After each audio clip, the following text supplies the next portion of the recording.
Boker Tov, dans notre paracha, nous avons dans un verset deux sujets qui ne sont pas liés un à l'autre.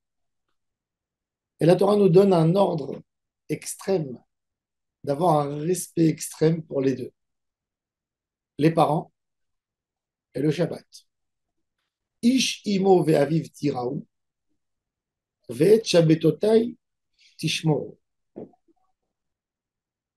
Et j'ai déjà expliqué que les premiers versets de notre paracha sont des mitzvot dans la Torah qui n'ont pas de limite. Soyez saints, soyez purs. Combien de pureté? Il n'y a pas de limite. Respectez vos parents. Combien il faut respecter les parents? Respecter les parents, c'est pas comme manger de la matzah. Tu manges trois kazaït, la seder, tu as été acquitté. C'est pas comme prendre un loulav qui a une dimension. Un respect des parents, il n'a pas de limite. Honorer le Shabbat, sentir le Shabbat, admirer le Shabbat, se purifier le Shabbat, se coller à Hachem le Shabbat n'a pas de limite non plus. Mais la comparaison, la, la- la proximité des deux ordres dans un verset, pourquoi on a mis les deux, Shabbat et les parents, dans le même verset? Alors, certainement que la Torah nous file une idée ici qu'il y a un lien entre le Shabbat et les parents. C'est quoi le lien entre le Shabbat et les parents? Pour essayer de comprendre cela, nous allons dire une halakha. La Gemara, dans le traité Kiddushin, nous dit respecter les parents dans la Torah, dans l'histoire du peuple juif, c'est une des plus grandes choses. S'il y a un papa qui dit à son fils, prends-moi un Shabbat à la plage en voiture, le fils, il est religieux, il est pratiquant. Le papa n'est pas pratiquant. Le fils doit refuser poliment à son père, lui dire, papa, je fais Shabbat, il est interdit pour moi.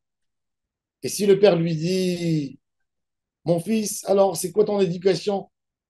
On t'a éduqué de respecter les parents, il faut que tu me respectes. Alors le fils répondra au père, tu sais, papa, toi aussi, tu as un fils d'Hachem. Et moi aussi, nous deux, nous avons un ordre de respecter Hachem. Alors le Malbim m'explique comment c'est lié à Shabbat. Alors il donne une idée extraordinaire. Il dit la notion du père-fils. Elle a commencé cette notion grâce au Shabbat. Pourquoi? Kadosh Baruch Hu a créé pendant 6 jours de la semaine, il a créé tout ce qu'il a créé. Le septième jour, il s'est reposé. Bayom Hashevi, Shabbat Ben Vash, il a arrêté. Et quand Hachem a arrêté, en fait, le jour de l'arrêt, qui est le samedi, a redonné une force à la nature, à recréer d'elle-même, se recréer. C'est-à-dire, Hachem a créé un pommier, d'accord? Le pommier a fait sortir des pommes. Eh bien, la pomme, dans la pomme, il va y avoir un pépin que la pomme pourra se reproduire à la fin.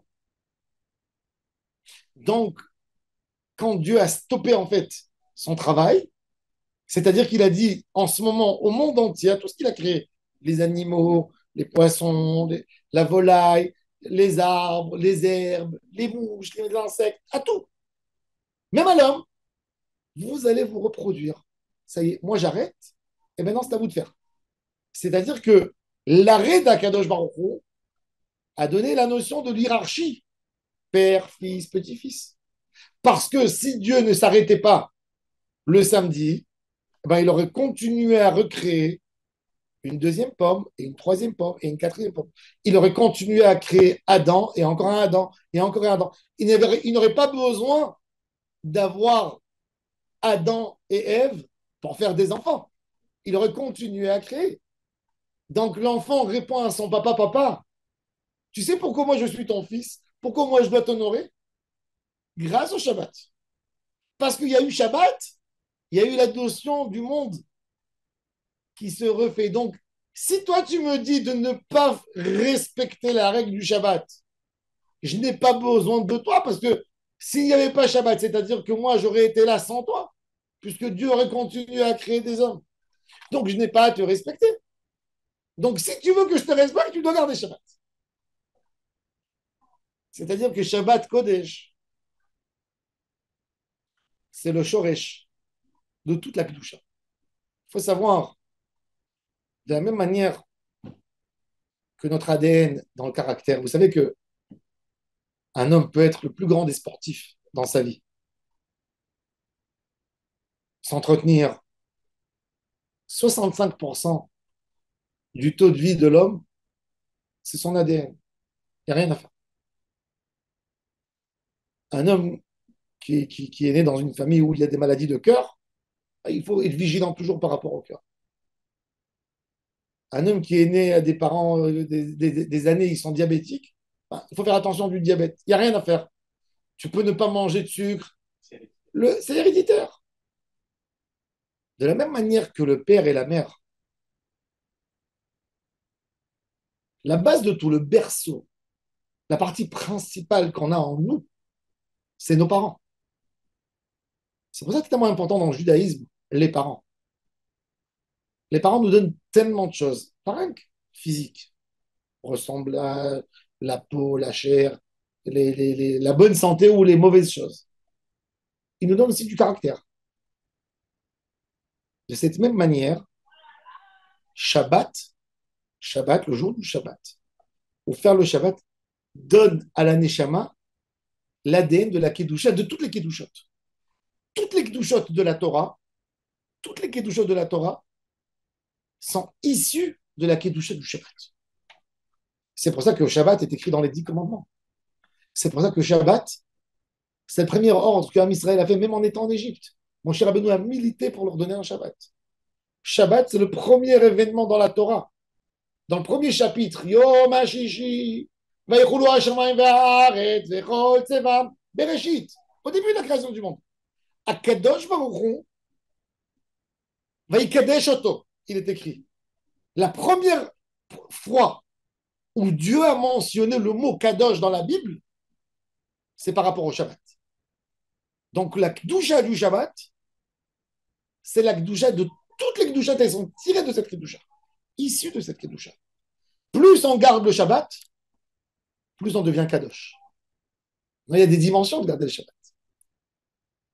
Alors on dit Shomer Shabbat. Je suis Shomer Shabbat. C'est quoi Shomer? Shomer, c'est un gardien. Vous savez, le Chafetz Chaim ne dormait pas beaucoup Shabbat. Alors un jour, un de ses élèves lui a dit, Rabbi, c'est bien de dormir Shabbat, de se faire plaisir. Il a dit, oui, mon fils, mais tu es Shomer Shabbat. Il dit, c'est quoi Shomer en hébreu? Shomer, c'est gardien. Il dit, est-ce que tu as vu un gardien qui dort? Je garde, pour garder Shabbat, je dis, en hébreu, on ne dit pas je fais Shabbat, on dit je garde Shabbat. Je suis Shomer Shabbat. Shomer, c'est de garder Shabbat. Le garder, c'est de ne pas le laisser échapper entre nos mains. Ne pas le laisser disparaître, ne pas le dissoudre, le prendre, profiter du Shabbat. Et bien, le Shabbat, il a des niveaux de Shomer Shabbat. Il y a un gardien qui garde uniquement d'une entrée de personne, mais il ne garde pas de loin. Et il y a un Shabbat où on le garde de loin. Il y a un Shabbat où on attend. C'est pour ça qu'on a une mitzvah extraordinaire. Le matin, vous savez, tous les jours dans la prière de Shacharit, il y a une mitzvah Zachor et Yom Shabbat Lekacho. Le gardien, hein, il n'a pas que la mission de garder le jour même. Le gardien, il se prépare. Déjà 2 jours à l'avance, 3 jours à l'avance. J'ai une nuit de garde. Donc, je vais dormir dans la journée avant pour être prêt. Je vais faire attention. Quand quelqu'un m'invite pour sortir cette soirée, je ne sors pas parce que je dois garder. Donc, le Zachor et Yom Shabbat Lekacho, c'est de se rappeler qu'il y a un Shabbat. En but de cette mitzvah, tous les jours, avant la fin de la prière, on mentionne le chant des Lévi'im au Beth Amikdash, le jour de la semaine. Chaque jour de la semaine, il a un chapitre de Tehillim que les Lévi'im chantaient au temple et qui était lié avec le jour de la création du monde. Donc, premier, c'est les David Mizmor, l'Adonai, Haaretz U'Gvora. Dieu a créé la terre, alors Le premier jour, le deuxième jour, le troisième jour, chaque jour, il y a le passage que les Lévites chantaient au Beth Amikdash quand on sacrifiait le sacrifice du jour. Ils prenaient la musique, les instruments, ils chantaient tous les jours. Et nous, aujourd'hui, en admiration de ce qu'ils ont fait, et parce que la tefila, c'est comme un service divin des corbanotes, ben, on finit notre prière avec le chant des Lévi'im. Mais on ajoute deux mots. Ashir Shayu Lévi'im, Omrim Bebet Amikdash, il disait, et on dit Beyom Echad Beshabbat. Beyom Sheni Beshabbat. Beyom Shlishi Beshabbat. Pourquoi on dit ça? Pour accomplir le Shomer Shabbat. Le Shomer, c'est j'attends que Shabbat va venir. Plus tu attends que Shabbat va venir, plus tu rentres dans la Kedusha. Baruch Adonai Le'olam. Amen.